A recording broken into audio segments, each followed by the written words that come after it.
So you'll see the funny thing here is I'm actually going to be talking mostly about lessons I learned from visualizing the pandemic, which is now in the ancient history of 2020. But it's because I still think if I look back, that's probably where I've learned more than anything about communicating with statistics in my career. Um, so what I'm going to talk about is, I think, key key things I learned from that that apply to making charts and to communicating with statistics more broadly, and that I hope apply to many, many more things than pandemics. So one thing that I think is underappreciated among some in the data visualization space is that the best charts tell as well as showing. We obviously think of charts as pictures that paint a huge number of words, and therefore the focus is on their inherent ability to show things, but telling, it turns out, is actually really, really important. What do I mean by that? Really interesting research in the visual communication space has shown that when people look at charts, they look at words. So I'm giving you a quick glance here at a paper that was done about 10 years ago now, but that wanted to unpick exactly this question, which is when people look at real world visualizations, maps, charts, diagrams, where does their attention go? And then what characteristics of these charts determine whether they remember them later on and what they can remember. And I'm now going to show you a quick animation, which is going to loop. And this was based on eye tracking, and it showed where people's attention goes when they look at a chart. So the blue dot here shows where attention goes, and this will loop. So don't worry if you miss it the first time. But what this shows is that people look at the titles, people look at the words. They then go and explore the rest of the visualization. When you step back and think about that for a minute, I don't think we should be hugely surprised. We've learned to recognize letters and words from an incredibly early age in a way that most people, perhaps not those of us who look at charts every day, most people have not got that same intuitive grasp of charts. So words are an incredibly powerful tool for us in charts.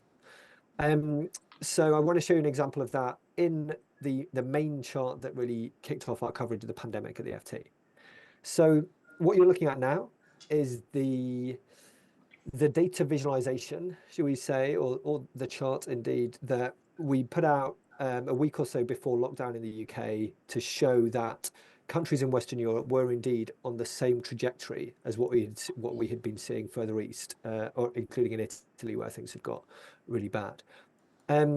The geometry of this chart, the statistical aspects, what we've plotted on which axis, all of that are exactly as they appeared in the final version. But there's one really, really big change that we made, which was text.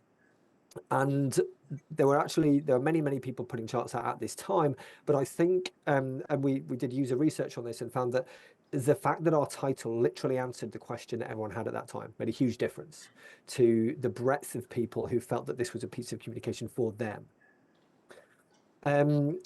So again, same chart, same x-axis, same y-axis, but one of these takes it a step further and really tries to directly communicate to people. Key lesson here, I think, is that whether we're talking about charts or statistics, certain people, rightly or wrongly, don't think of themselves as charts and stats people. And what we therefore need to do is use words, use clearer, non-technical communication to make sure those people are reached and understand that we're talking to them as well as everyone else.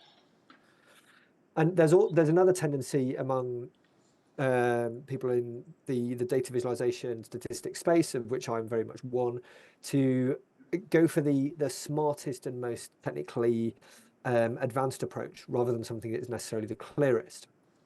So when I'm in the process of making a chart, especially when I'm doing things like writing code, I often think that I'm engaged in this fundamentally technical and objective mathematical activity.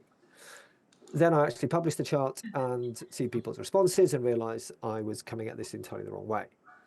Coming back to this chart again, you may notice, or you may remember from the time that we were publishing these, that we've used a logarithmic y-axis.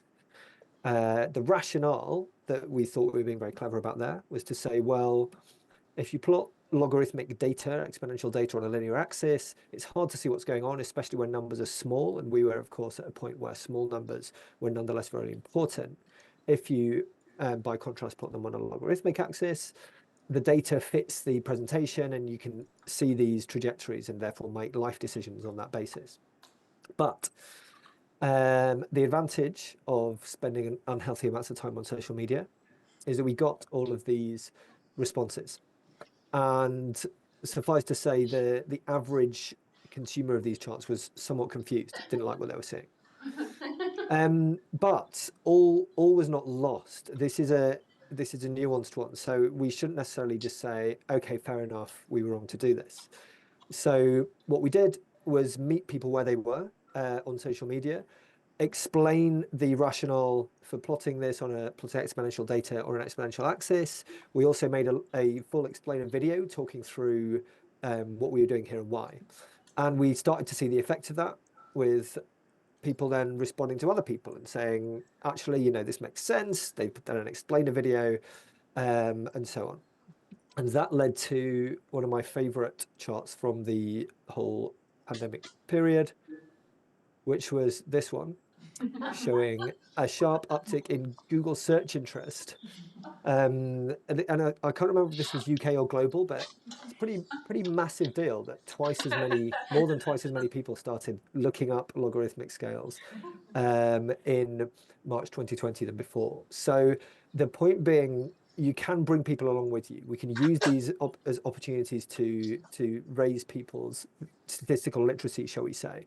But you do need to do that. You can't just assume people will look up things they don't understand.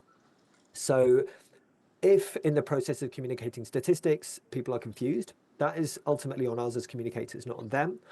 But it doesn't need to mean that we just give up and dumb things down. If we communicate to people in situ and guide people along with us, we can bring people's level up as well. And where possible, the best approach, which is what we ended up doing when we had enough time, was to give people freedom of choice. So we made an interactive version of these charts eventually where people could choose whether they wanted to see things on a linear or logarithmic scale. They could choose whether they wanted to see things per capita or absolute terms. And you then get the best of all worlds.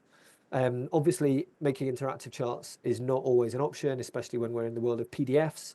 But just conceptually, I think it's really good to think about this idea of giving people the choice to consume statistics in the way that makes most sense for them. Next, one of the sort of subheadings for these sessions is this idea of responding to public interest. But I want to talk about really interpreting that quite explicitly, which is what we did in this situation. And this wasn't planned. It was just something we realized very quickly, was that when you have vast numbers of people who are very interested in something you're working on, if you're not consciously going out to harness that interest and feedback, you're massively missing out. So we set up a special email address for people to give us feedback on the charts and statistics we were presenting, to send us ideas for things we might also want to look at, to share data sets with us from other countries around the world that we might not have known about. And this was just a snapshot from less than one day of more than 50 notes coming in from around the world with people giving us ideas, thoughts, feedback, suggestions. Now, this was the pre-AI era, so I must confess we didn't actually read or even summarize every single one of these. But the fact that we could dip into these, and they often did spark story ideas or changes that we made to our communication, was just incredibly valuable. So if we're talking about ourselves as communicators, I think that needs to be a two-way street, and we will all be better for it. There's always this temptation to just produce your work that you spent a long time on and then disappear. But I think we miss out on the opportunity to become better at what we do when we do that.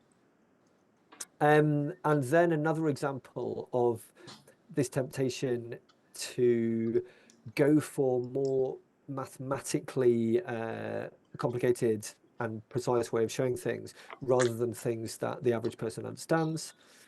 It felt like in this particular exercise I'm about to show you that I was really blinding people with science. So the question here was how to actually visualize very, very noisy data sets, which is what we were often dealing with on the back end of this COVID stuff, in a way to smooth out the noise, but still present numbers that were as close to the ground truth as possible. So the raw data that we were often plotting looked something like this. There was a lot of cyclicality. There were weekly reporting patterns, or some countries reported things in different frequencies to others. And of course, there were holes in data as well, where you had zeros, which didn't actually mean zero. They just meant nothing was reported. So that was what we were looking at on the back end. Now, the question was on the front end, should we do a simple 7-day rolling average, or should we do something a bit more complicated, where we try to do a locally smoothed spline, which would mean that the final data point on each line is closer to what people are hearing on the news. Because of course, with rolling average, trailing average, the final point on each line is always pulled backwards, as it were, by the earlier data.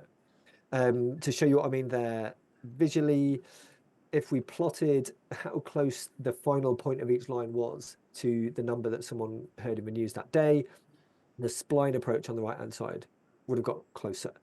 And then I made the huge mistake of telling people that we were considering doing this.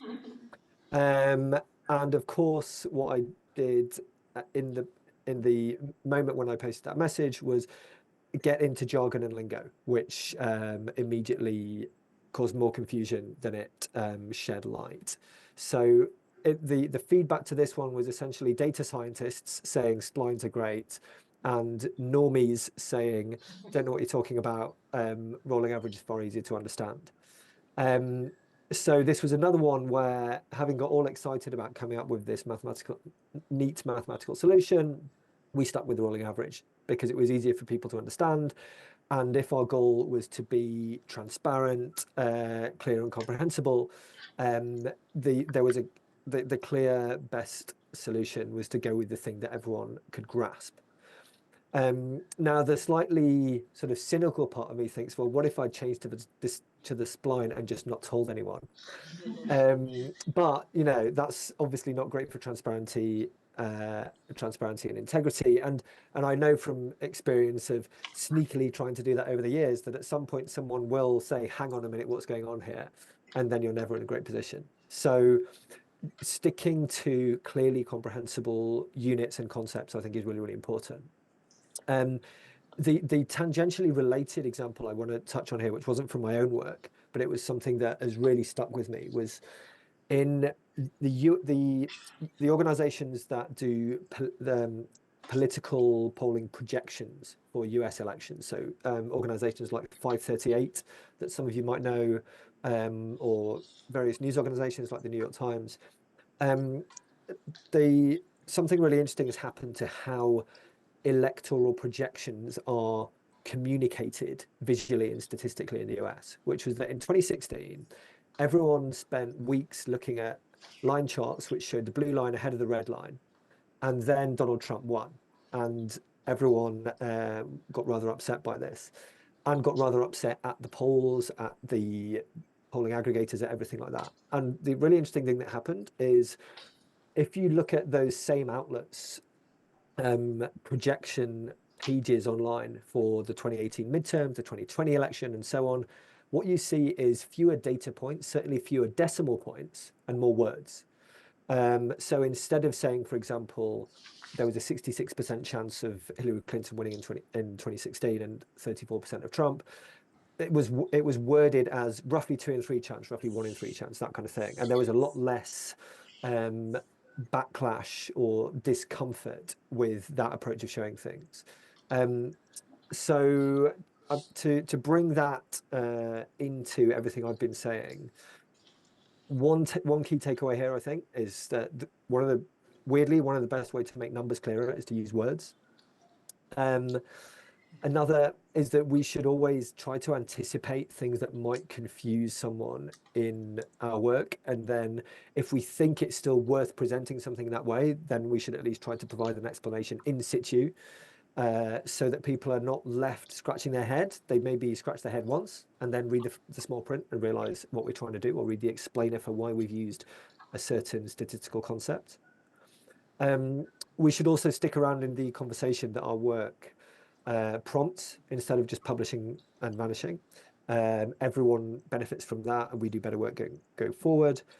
And whenever we find ourselves getting that sort of those nerd endorphins from figuring out some really cool way of calculating or demonstrating something, we should always ask ourselves, okay, but have I made this harder to understand?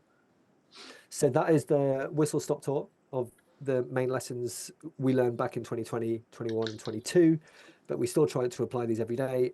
And when we don't, people get annoyed with us, and that's on us. Thank you.